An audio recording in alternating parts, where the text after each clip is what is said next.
વિરામ બાદ બુલેટિનમાં વાત કરી નવરાત્રિની તો સમગ્ર ગુજરાતમાં નવરાત્રિનો ઉત્સવ રંગેચંગે ખેલૈયાઓ ઉજવી રહ્યા છે ત્યારે અમદાવાદમાં પણ વિવિધ સોસાયટીઝમાં લોકો માતાજીની આરાધના અલગ અલગ રીતે કરી રહ્યા છે જે અંતર્ગત સેટેલાઇટ વિસ્તારમાં વિવિધ ફ્લેટોમાં આબાલવૃદ્ધ સૌ બહાર ગરબા રમવા ન જતા પોતાના રહેણાંક વિસ્તારમાં જ ગરબાની રમઝટ માણી રહ્યા છે।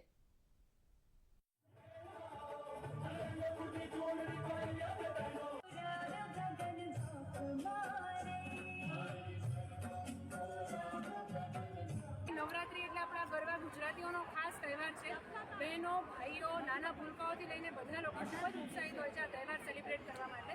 અને આ વખતે તો ખાસ આપણા સરકારશ્રીએ જે ટાઈમમાં છૂટછાટ આપી છે સેલિબ્રેશન કરવા માટે એ અનેરો ઉત્સાહ ઊભો કર્યો છે।